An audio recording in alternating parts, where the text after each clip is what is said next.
Intriguing. Whew, I tell you, I didn't know that. Riley Millsap was gonna play the bartender in Star Wars: A New Hope, but he was on tour. Man, that would have been awesome. Anyway, let's put the Starlog magazine up and let's talk toys. Welcome back to the Junk Room, everybody. It's me, the Junkman, coming back at you with another video. And what are we going to talk about today? Well, we're going to look at a toy company that really loved to rip off He-Man. And it's one of the first toy lines, or at least the only toy line I can think of, that tried to do their own cinematic universe. And if you hadn't figured it out yet, yep, we're talking about Sungold, the toy company. I know, I never heard of them either until I started making videos. But when it comes to making toys in the 80s, there was two things this company loved. One, they loved making action figures based on the He-Man mold. You know, big muscles, showing the nipples, and wearing fuzzy underwear. And what else did they love? Making action figures cheap. Very cheap. And they didn't take any shame in that. Now we're going to look at every action figure line they made, at least every one I could find. Now there's not a lot of information about this toy company, so I'm not going to tell you who the founder is, where it started, how it ended, even if it is ended. But we're just going to look at their action figure lines. And we're going to start with their cinematic universe with the start of Galaxy Adventure Girl. Aimed for those boys that wanted to play with He-Man action figures, but found them way too manly. This line of 6 very thin plastic action figures were all female. Galaxy Adventure Girl. Believe it or not, I've talked about this action figure line a few times while making videos. It just keeps coming back up. I don't know why. Well, the following year, the Galaxy Cinematic Universe got more figures. The heroic girls were replaced with Galaxy Warriors. They didn't hold back with this wannabe He-Man figure line. They released 12 figures. Yes, 12 action figures, plus box sets that came with action figures. This company went all out with Galaxy Warriors. Now this action figure line is clearly trying to take some of those He-Man sales, but they wouldn't have fooled any He-Man action figure collector, unless that He-Man action figure collector was blind and didn't have any hands. Well, it seems somebody's out there cutting the grass. Always when I'm trying to make videos, someone's cutting the grass! Don't you got better things to do with your time? Well, it looks like Sungold took a year off, but don't worry, they came back to the Galactic Cinematic Universe one last time. In 1989, they released Galaxy Warriors, End of Times, The Last Battle. That might be the most epic title for an action figure line ever. 8 action figures are shown on the back of the card, but I only could find 3 carded figures, so I don't know if the other ones just didn't get released, or they're so rare I couldn't find any pictures of them. It seems here Sungold was trying to reach some untapped He-Man market, with all their figures being black guys. Sorry Sungold, but Sunman beat you to that in 1985. Well, sadly that was it. The end of the Galactic Cinematic Universe, also known as the GCU. But they wasn't through with action figures. In 1987 they had a whole new line. And this line was called The Last Warriors. These muscle-like figures seemed to go after the Arnold and Rambo fans.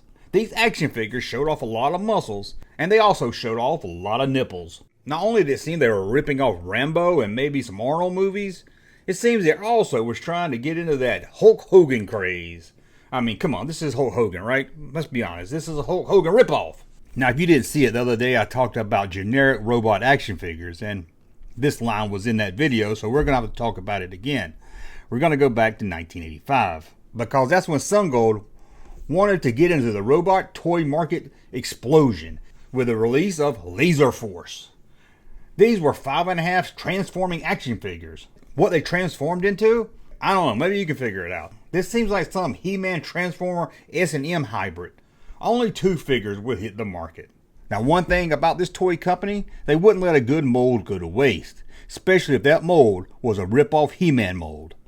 In 1986, they would release Lord of Insects. I know, it sounds like this should be some type of insects action figure line, which might be kind of cool, but nope, it was a He-Man ripoff line, but it did come with small glow-in-the-dark insects. This line would be made up of, believe it or not, 4 action figures. That wouldn't be hard to collect. Now in 1987, they would take a break from trying to rip off He-Man action figures and try to rip off something else kids were into. Unverial Monsters from the 50s, with their line of monster action figures. And that's the name of it, Monster. This company didn't spend much time trying to come up with a name. Well, I guess they did with Galaxy Warriors, End of Time, The Last Battle. They just put too much thought into that one. But let's get back to talking about the 1987 Monster line. This action figure line contained 6 action figures and would bring to kids' bedroom some of the horror classics like The Mummy, Dracula, Frankenstein, Wolfman, the Hunchback.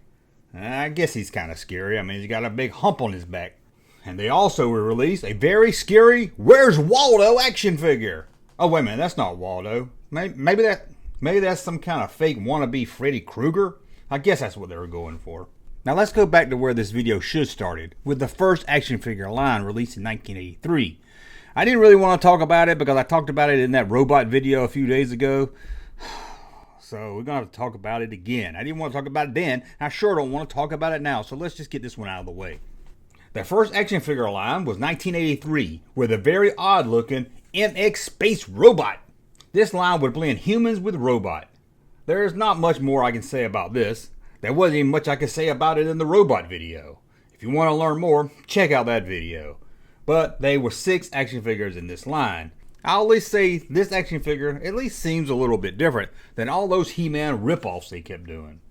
Now in 1987 they still had the mold for these He-Man bodies, but He-Man was dying out.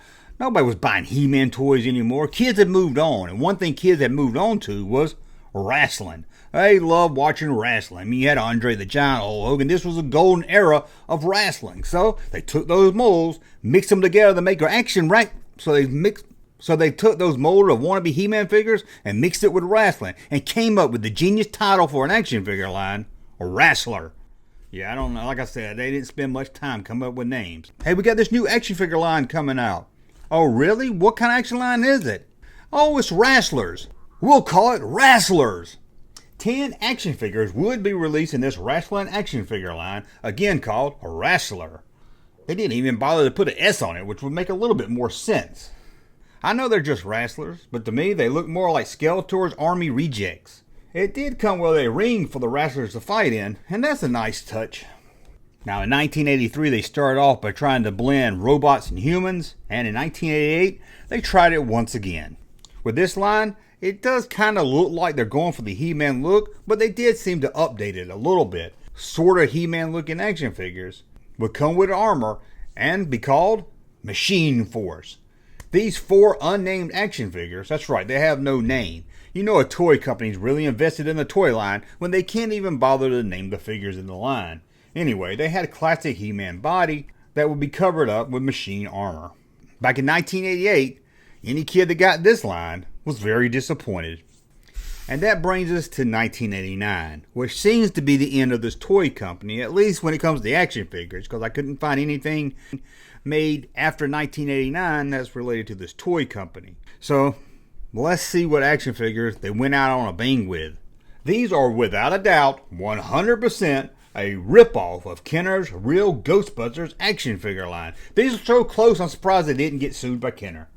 But these action figures wasn't afraid of ghosts. They were spook chasers. Now I know the Ghostbusters like to bust ghosts, but I really hate to ask the question, what was spook chasers chasing? Spook chasers. What was spook chasers chasing? I know what they were chasing. They were chasing... Well, that's it. We've come to the end of the Sungold action figure line. They ripped off He-Man, they ripped off Rambo, they ripped off Hulk Hogan, they ripped off wrestlers, they even ripped off the real Ghostbusters. This company had no shame. Well, did you have any of these action figure lines? I really doubt it. But maybe you did. Maybe you had that grandparent that bought their action figures from Revco. Well, I want to thank you for watching. As always, thumb up so you like my content, subscribe to the channel. We'll talk again soon. Hey, Junkman channel popping though. Thank you, sir, for that unsolicited testimony.